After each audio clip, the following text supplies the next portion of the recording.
Hello,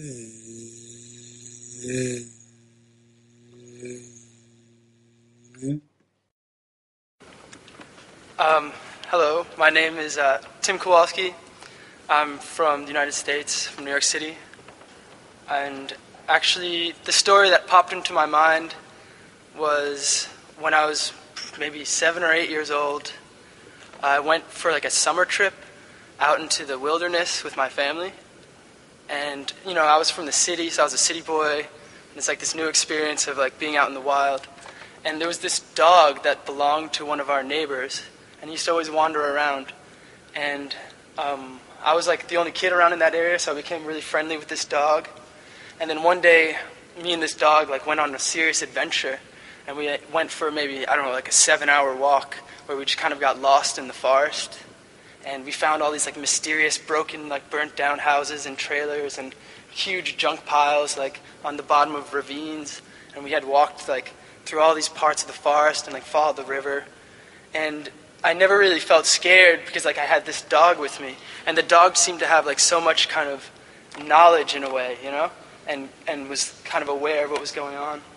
And then at one point, we were just walking and walking and walking, and we came to like a big clearing outside of this forest, and then like another dog came, and it was like a really angry dog. Like one of those dogs that looks like it's like a wolf and it has like rabies or something. And then the fear came, you know, because then I realized like I'm by myself in the middle of nowhere. But then like the other dog like jumped in, and then the two dogs got in this like ferocious fight, and the dog that was my friend like beat the other dog and like saved my life, you know, from this angry rabid wolf dog. And yeah, and then somehow I like figured that we had to follow the river to find my way back to where we were staying. Then eventually, like the dog and myself made it all the way back home, and then I got in a lot of trouble. I guess now I've been working a lot with art through many mediums, and a lot of sculpture and music. And I think the times I move the most is when I see other people also opening themselves through creativity. In times where they also step onto this kind of stage of being open and vulnerable. Because I think that's the thing that seems to be kind of the scariest in a way in this society, is to let down all your boundaries and really explore kind of the inner space of creativity and what each individual has to offer.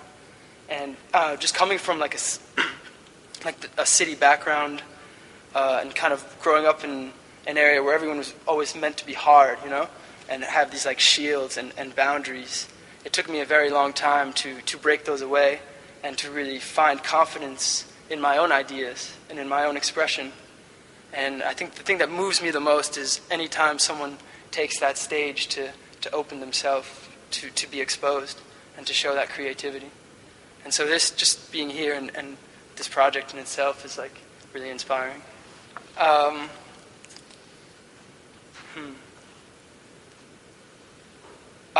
lot of things inspire me. I'm just reflecting on the experience that we're having now. In the way that so many people are taking initiative into their own hands.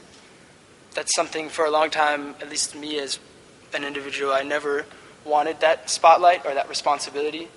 But it seems that there is a kind of a greater need that then pushes individuals to look beyond their fear, to actually take that responsibility, and to say the things that need to be said rather than being silent, and to provide the actions that need to be done rather than just sitting and waiting for them to happen on their own. And I think that's the most inspiring thing for me, to kind of awaken in my own responsibility of being a human being and being alive and having a voice. So yeah, that comes out in many ways, but just in the last few days to see that actually in action, I'm sure the people who are speaking are also very, very nervous in a way, but to the people who are listening, it seems like there's some serious power and light coming out into the world. And I don't know, it seems like this is a time where we need that the most. And that there are so many young people, like you say. Yeah. Thank you so much, and congratulations. Yeah,